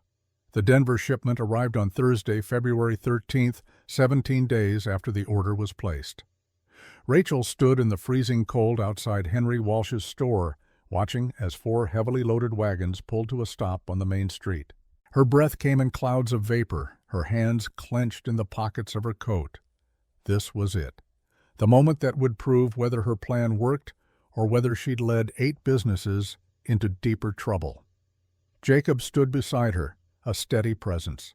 He didn't say anything, didn't offer false reassurance. He just stood there, and somehow that was exactly what Rachel needed.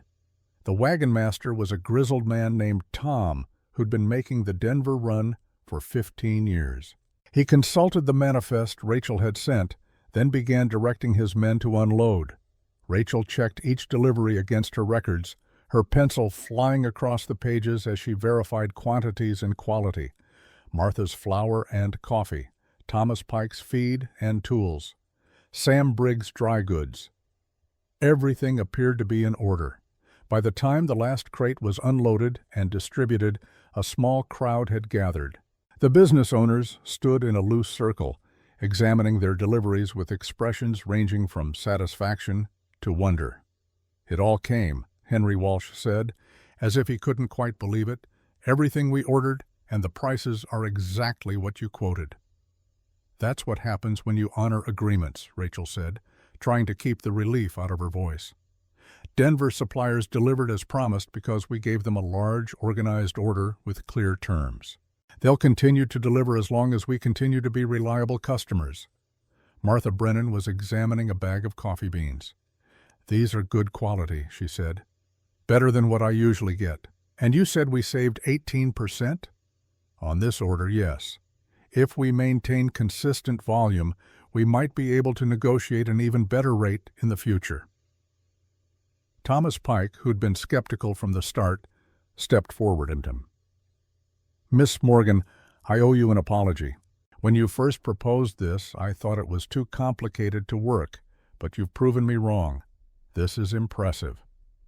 The acknowledgement from Thomas, who commanded respect in Silver Ridge by virtue of his age and success, seemed to shift something in the crowd.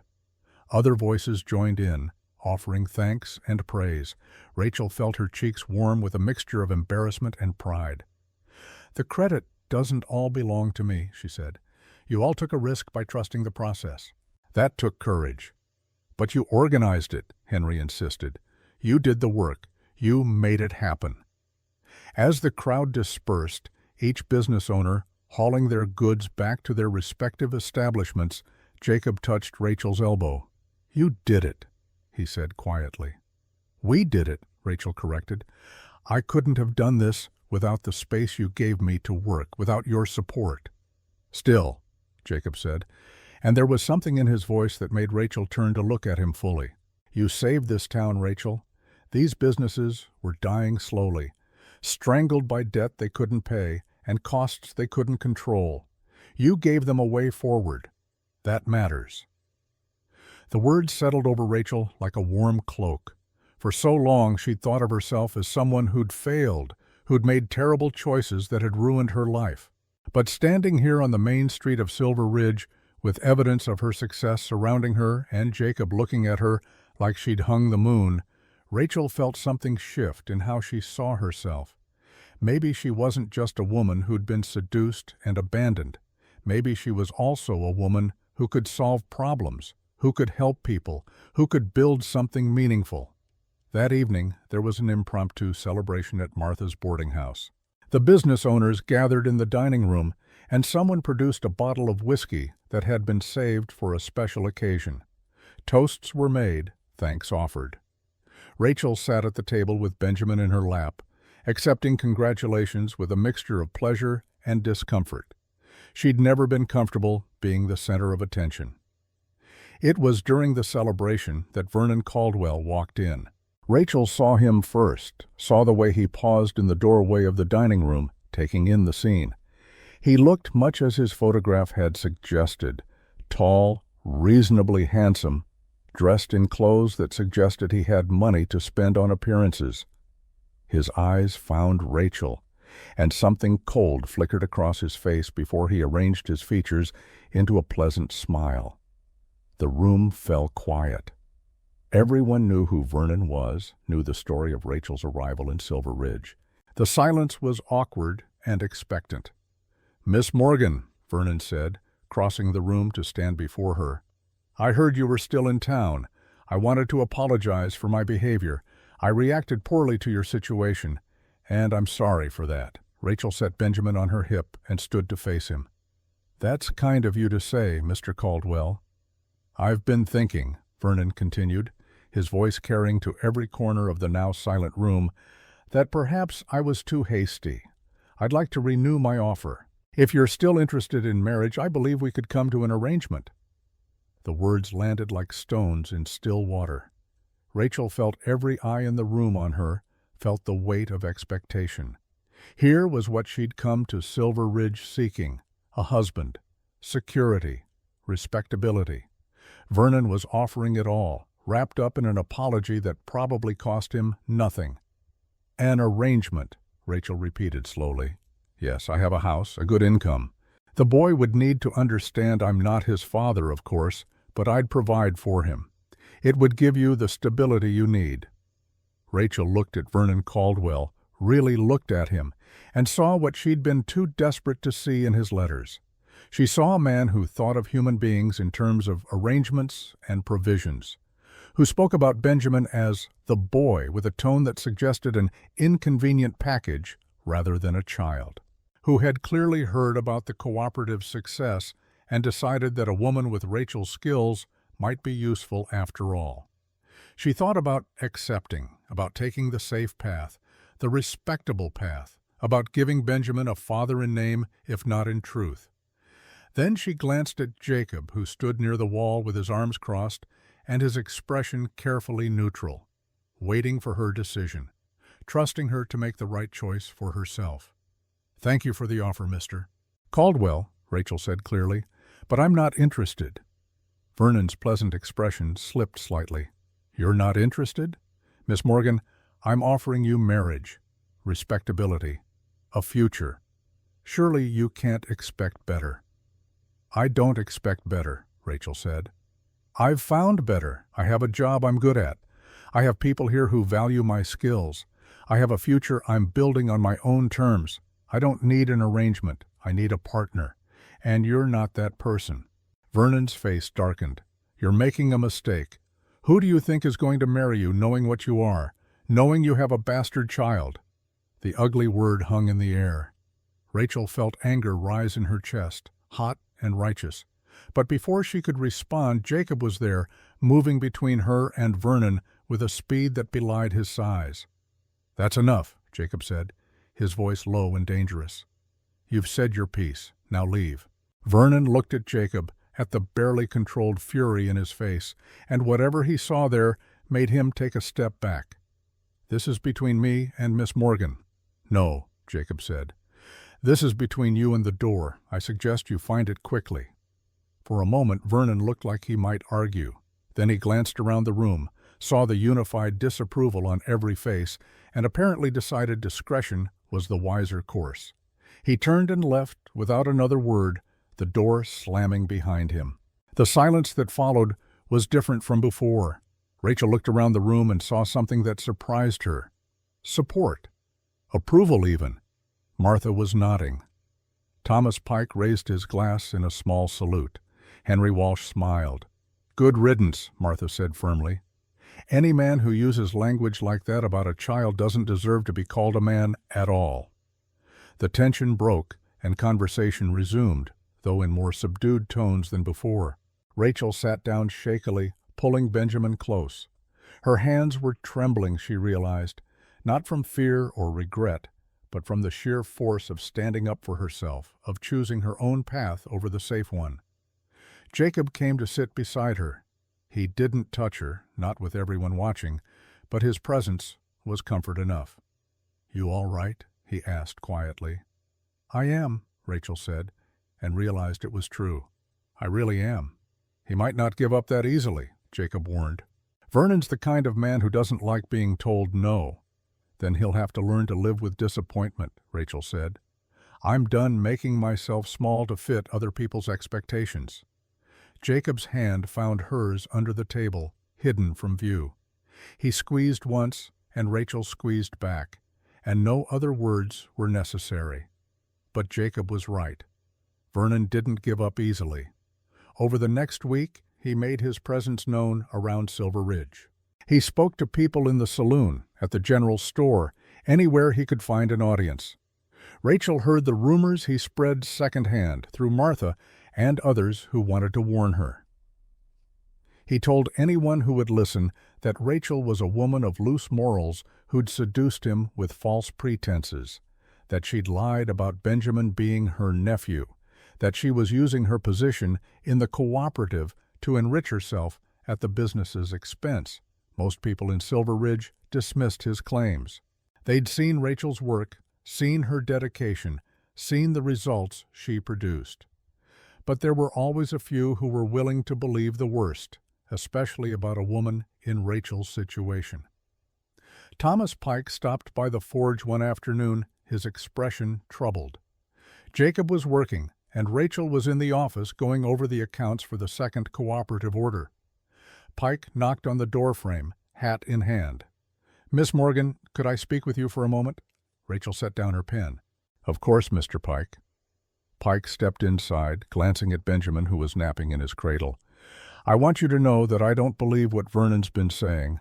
I think he's a bitter man trying to salvage his pride. But I wanted to warn you that not everyone sees it that way."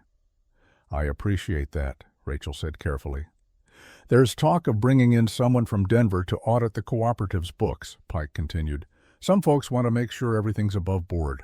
I voted against it, told them we could just look at your ledgers ourselves. But the motion passed 3-2. Rachel felt a chill that had nothing to do with the winter air. "An audit? They're saying it's just to ensure transparency, but we both know it's because of what Vernon's been spreading around." Pike looked genuinely regretful. "I'm sorry, Miss Morgan. I tried to stop it." After Pike left, Rachel sat staring at the ledgers spread across her desk. An audit. They wanted to audit her work, to verify that she wasn't stealing or cheating or manipulating the numbers for personal gain. The insult of it stung, but more than that she felt afraid. Not because she'd done anything wrong, but because she knew how easily numbers could be misinterpreted by someone looking for wrongdoing. How a single innocent mistake could be painted as evidence of fraud. Jacob found her still sitting there an hour later, staring at the books without really seeing them. "Rachel?" He came to kneel beside her chair. "What's wrong?" She told him about the audit, about Vernon's rumors, about the fear that everything she'd built was about to crumble because one vindictive man couldn't accept rejection. "Let them audit," Jacob said firmly. "Your books are clean. Anyone who looks at them will see that." "Unless they don't want to see it," Rachel said. "Unless they've already decided I'm guilty, and they're just looking for evidence to confirm their suspicions." "Then we fight," Jacob said. "We show them the truth. We make them see it." He took her hands in his. "Rachel, listen to me. You've done nothing wrong. You've helped this town in ways no one else could have. Don't let Vernon's poison make you doubt that." Rachel wanted to believe him, but she'd learned the hard way that truth and justice didn't always prevail, that sometimes, no matter how right you were, the world could grind you down anyway.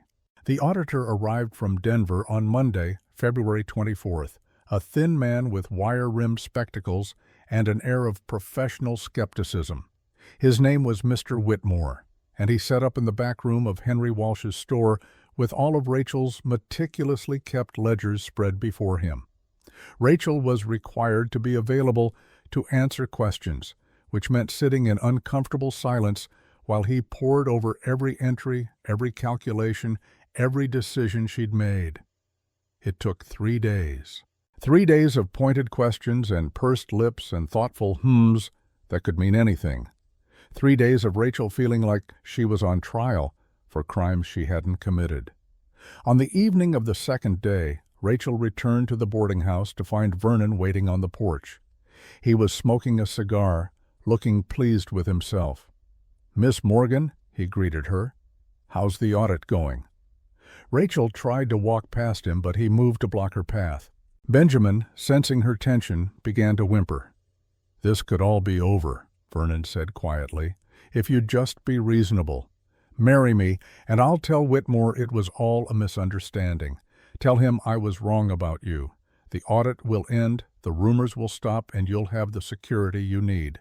"Get out of my way," Rachel said, her voice cold. "Think about your son," Vernon pressed. "What kind of life can you give him like this? Always under suspicion, always having to prove yourself. I'm offering you a way out." "You're offering me a prison," Rachel said, "and I'd rather fight for my freedom than surrender it for false security. Now move, or I'll scream loud enough to bring everyone in this boarding house running." Vernon's pleasant mask slipped, revealing the anger beneath. "You'll regret this," he said. "When Whitmore finds what he's looking for, when this whole cooperative collapses and takes your reputation with it, you'll wish you'd taken my offer." But he moved aside, and Rachel hurried past him into the safety of the boarding house. Her hands were shaking as she climbed the stairs to her room. Benjamin was crying now, feeding off her distress, and it took Rachel a long time to calm them both down. She was still awake hours later, lying in the darkness with Benjamin asleep beside her, when she heard the sound of something hitting her window. She got up cautiously and looked out to see Jacob standing in the street below, illuminated by moonlight. Rachel wrapped a shawl around her shoulders and crept downstairs, careful not to wake anyone. She opened the front door to find Jacob on the porch, his breath visible in the cold night air. "What are you doing here?" she whispered. "I saw Vernon leaving," Jacob said. "Wanted to make sure you were all right." Rachel felt tears threaten. "He wants me to marry him in exchange for calling off the audit, wants me to surrender my freedom to buy peace." "You told him no." It wasn't a question, but Rachel answered anyway. "Of course I told him no. Jacob, I can't live like that. I won't." "Good," Jacob said fiercely. "Rachel, I need to tell you something. I've been working on it for weeks, and I was going to wait for the right moment, but I don't think there's going to be a perfect time, so I'm just going to say it." He reached into his coat pocket and pulled out a small metal box. Even in the dim light, Rachel could see that it was beautifully crafted. The iron worked into delicate patterns of leaves and flowers. "I made this," Jacob said, opening it to reveal a simple iron ring and a small leather-bound book. "The box took me 2 weeks. Every petal, every leaf, I worked on it thinking about you, about us. The ring is from the first piece of iron I ever forged when I came to Colorado, and the book, it's empty now, but I thought maybe we could fill it together, with our story." Rachel stared at the contents of the box, her heart hammering. "I know it soon," Jacob continued. "I know we haven't been courting in any traditional sense, but Rachel, these past months with you have changed everything for me. You've made me want to live again, not just exist. You've made me believe in futures and possibilities and second chances. I love you. I love Benjamin, and I want to spend the rest of my life with you, if you'll have me." He knelt down on the cold porch, still holding the box. "Rachel Morgan, will you marry me? Not because it's practical or because it will stop the rumors or because you need security. Marry me because you want to, because you love me too, because you believe we can build something beautiful together." The tears came then, silent and overwhelming. Rachel had thought she knew what love was supposed to feel like, but she'd been so wrong.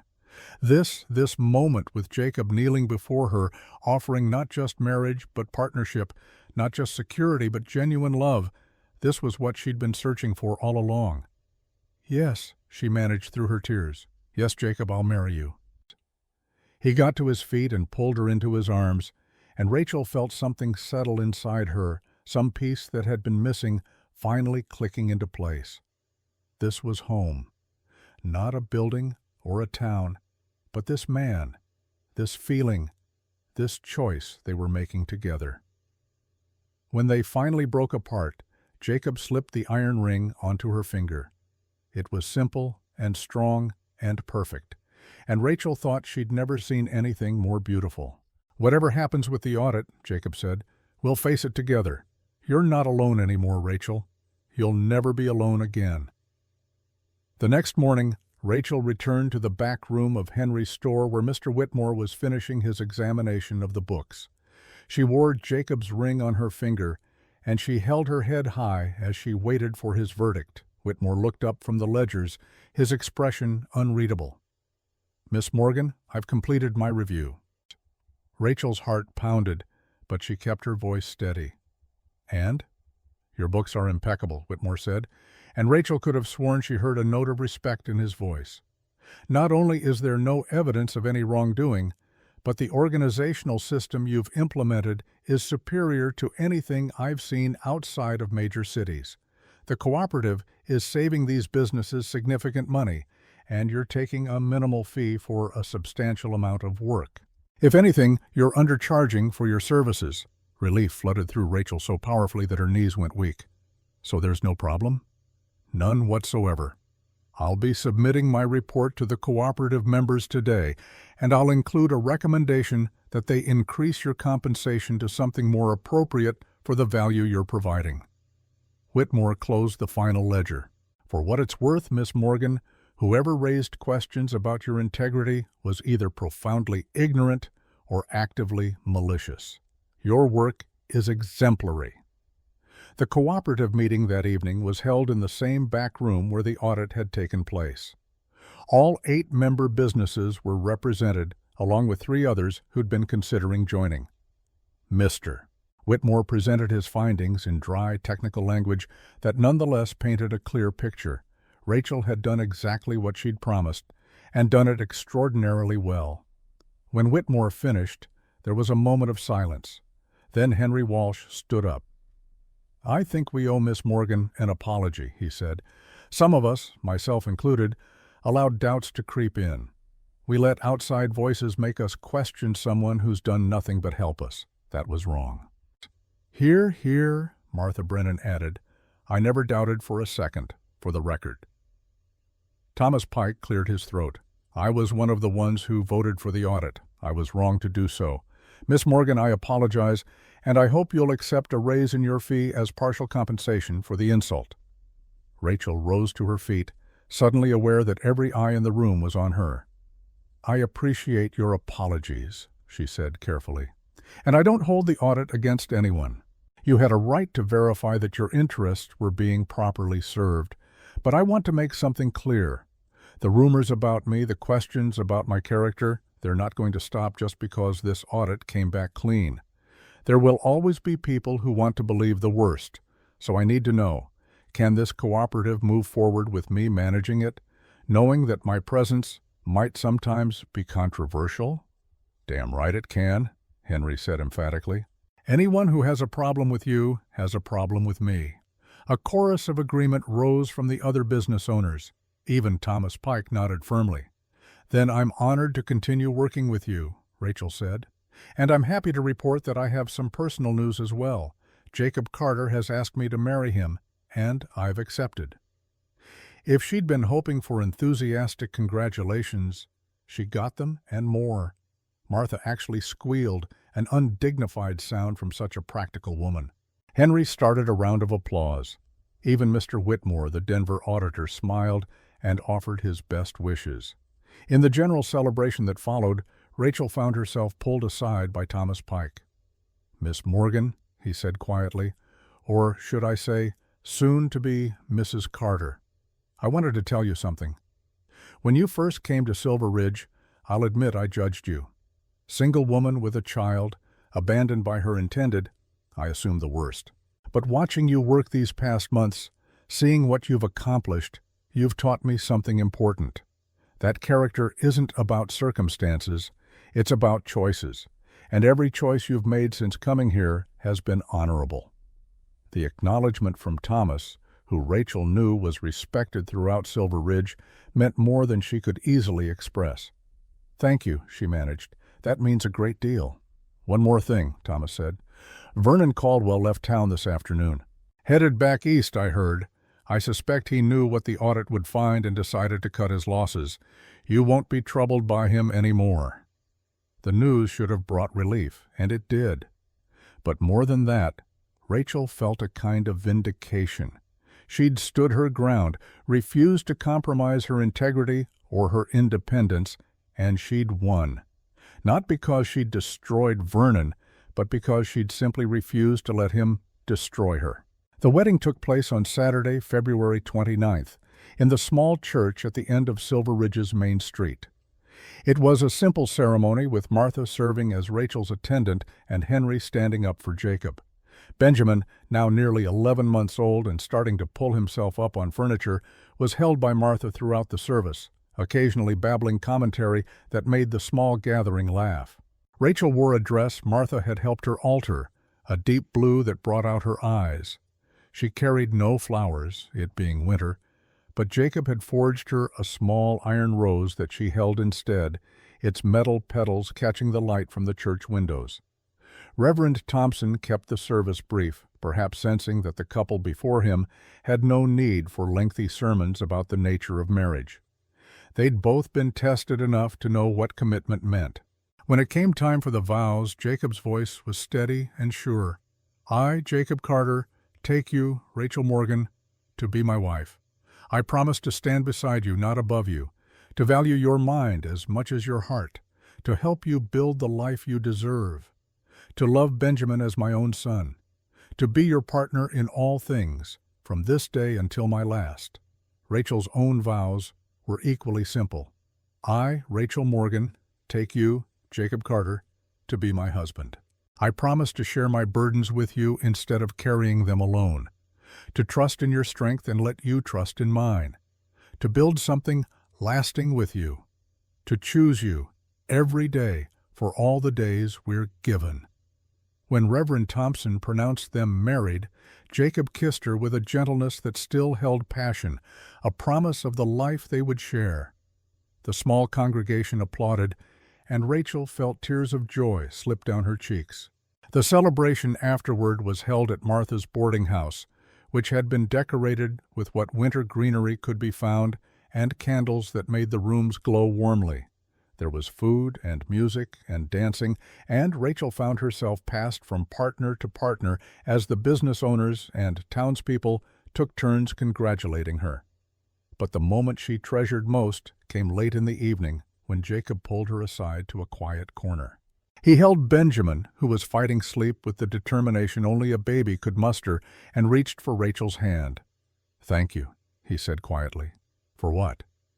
"For taking a chance on me. On us. I know it would have been easier to accept Vernon's offer, to take the safe path. Thank you for choosing the harder road." Rachel looked at her husband, at the child he already loved as his own, and at the life they were building together. "This doesn't feel like the harder road," she said. "This feels like coming home."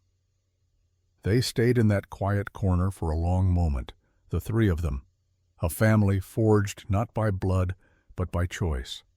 Outside, snow had begun to fall again, but inside Martha's boarding house, surrounded by people who'd become friends and allies, Rachel felt nothing but warmth. The weeks after the wedding brought changes both subtle and profound. Rachel moved her few possessions into Jacob's cabin, which suddenly felt less like a bachelor's sparse quarters and more like a home. They fell into new rhythms, mornings working together at the forge, afternoons when Rachel managed the cooperative's growing needs, evenings spent in quiet domesticity with Benjamin between them. The cooperative continued to flourish. Word spread to neighboring towns, and by early March, Rachel was managing orders for 12 businesses across 3 different communities. The work was demanding, but she loved it. She loved the clarity of numbers, the satisfaction of solving logistical puzzles, the knowledge that her skills were genuinely helping people build better lives. Jacob's business thrived as well. With his debts being paid down through the systematic collection Rachel had organized, he could afford to take on more ambitious projects. He began taking commissions for decorative ironwork in addition to his usual repairs and practical pieces. Rachel would sometimes watch him work, marveling at the way he could transform cold metal into graceful curves and delicate patterns through nothing but heat and hammer and patient skill. Benjamin grew from infant to toddler, his first steps celebrated by both parents with equal pride.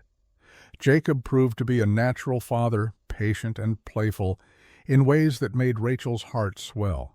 He carved toys for Benjamin, taught him to recognize different tools in the forge, held him up to watch the fire with careful hands and gentle warnings about hot and dangerous. In April, as the mountain passes cleared and the first wagon trains of spring arrived from Denver, Rachel discovered she was pregnant.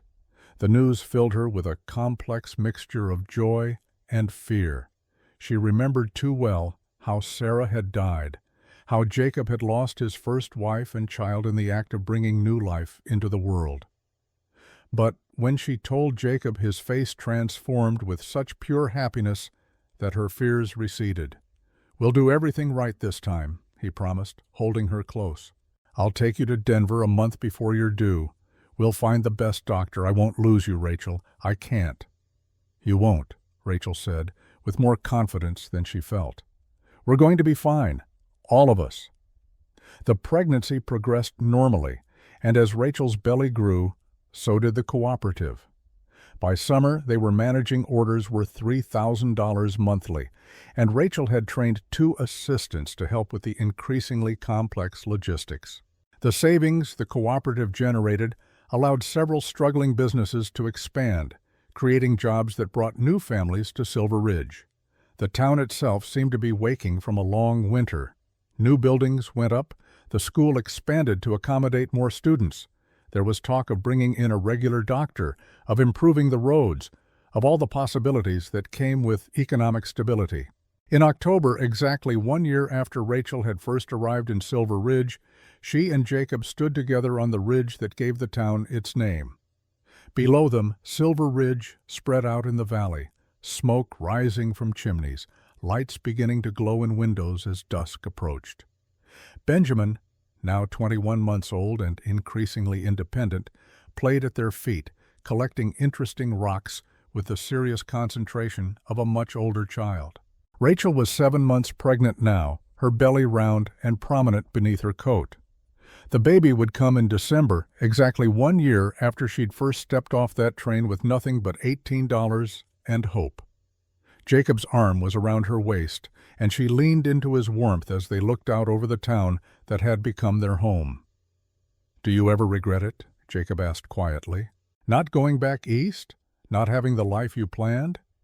Rachel thought about Philadelphia, about the woman she'd been when she left, desperate and afraid, fleeing from shame and judgment, hoping only to survive. She thought about Vernon's offer, about the safe, respectable life she could have had at the cost of her independence and dignity. Then she thought about the woman she'd become, someone who'd helped save a dying town through nothing but organizational skill and determination, someone who'd stood up to malicious rumors and emerged vindicated, someone who'd found love not by accident or desperation, but through genuine partnership and respect. "No regrets," she said firmly. "Everything that happened, even the hard parts, even the painful parts, they led me here, to you, to this." She gestured at the town below, at their life together. "I love you," Jacob said, kissing the top of her head. "I love the life we're building." "I love you too," Rachel replied. "And I love who I am when I'm with you." As they stood there watching the sun set over Silver Ridge, Rachel felt Benjamin's small hand grip her skirt and Jacob's strong arm around her waist, and the flutter of new life growing inside her. This was what she'd been searching for all along, she realized. Not rescue or security or escape from her past, but this. A place where she could use her skills to make a real difference. A partner who valued her mind as much as her heart. A family built on choice and commitment rather than obligation or desperation. The iron rose Jacob had forged for their wedding sat on the mantel of their cabin, a reminder that some things, when properly made, could last forever. Rachel touched her rounded belly, feeling the strong kicks of the child who would arrive in 2 months, and smiled. They were building something that would last, too. Not just a business or a cooperative or even a town, but a legacy, a family, a future. And it all started because one winter day, a woman with $18 and a baby had refused to give up, had refused to accept that her past defined her future, had believed, against all evidence, that she deserved something better. Rachel Morgan Carter had found her something better, and she'd earned every bit of it.